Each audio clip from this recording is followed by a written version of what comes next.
இந்த வருஷம் ஆடிப்பட்டம் பயங்கர சொதப்பல்ன்னு தான் சொல்லணும். ஆடி 1ஆம் தேதியிலேருந்தே நான் விதை போட்டு ஆரம்பிச்சேன். 4, 5 தடவ போட்டும் எதுவுமே முளைக்கல அப்படின்னு சொல்லிட்டு ஏற்கனவே ஒரு வீடியோ போட்டிருந்தேன். இப்ப தான் எல்லா செடியுமே ஓரளவுக்கு முளைச்சிருக்கு. இந்த கத்திரிக்காய் செடி மட்டும் நான் ஆடி மாசம் போட்டது. ஒரு 5, 6 கத்திரிக்காய் செடி நல்லாவே வந்திருந்தது. அது எல்லாத்தையும் தண்ணி கேன்ல நட்டுருக்கேன். இலையெல்லாம் பாருங்க எந்த அளவுக்கு நல்லா பெருசா இருக்கு. கூடவே இந்த களை செடிகளும் நெறைய வளர்ந்துட்டே இருக்குங்க. நம்ம விதை போட்டு வளர்க்குற செடிய விட களை செடிகள் தான் நல்லா செழிப்பாவே வரும். குப்பை கீரையும், கீழாநெல்லியும் இது ஃபுல்லாவே புதர் மாதிரி வந்திருக்கு. இது எல்லாத்தையும் எடுத்து விட்டுட்டோம்னா, கொஞ்சம் செடி நல்லா வளரும் அப்படின்னு சொல்லிட்டு எடுத்திருக்கேன். இந்த செடியெல்லாம் இந்த அளவுக்கு செழிப்பா வளர்றதுக்கு என்ன காரணம்னு பார்த்தீங்கன்னா, மண் வந்து ஒரு 2, 3 மாசமா அப்படியே ரெஸ்ட்ல இருக்கு. அதுவும் போல இந்த வருஷம் நான் மண்புழு உரம் சேர்க்கவே இல்ல. அதுக்கு பதிலா மாட்டுச்சாணம் சேர்த்திருந்தேன். மண்புழு உரம் சேர்க்கறதுனால என்ன ஆகுதுன்னா, வேரண்ட லூஸ் ஆயிடுது. மண்புழுவெல்லாம் எறும்பு வந்து சாப்பிட்றதுனால செடி சரியா வளர மாட்டேங்குது. இந்த முறை அதுக்காக தான் மாட்டுச்சாணம் போட்டேன். நல்லா பசுமையாவே வளர்ந்துருக்கு.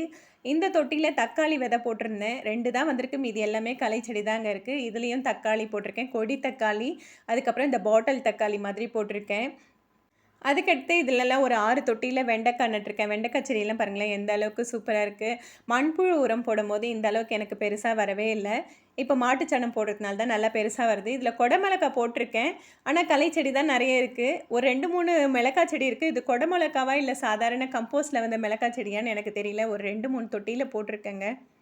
நம்ம செடிகளுக்கு மாட்டுச்சாணம் கொடுக்கும்போது அது நல்லா மக்கி இருக்கணும். மக்கி இருந்தாலும் அத நம்ம ஒரு முறை காய வச்சுட்டு, அதுக்கப்புறம் மோர் தெளிச்சுட்டு, ஊற வச்சுட்டு போட்டிங்கன்னா, நல்லா இந்த மாதிரி செழுமையாவே வளருது. இதில அகத்திக்கீரை போட்டிருக்கேன். இது பாருங்க எந்த அளவுக்கு சூப்பரா வந்திருக்கு. தண்ணி கேன்லலாம் அகத்திக்கீரை வளர்க்க முடியுமா? அப்படின்றது நான் இப்ப தான் ஃபர்ஸ்ட் டைமா அனுபவபூர்வமா பார்க்குறேன்.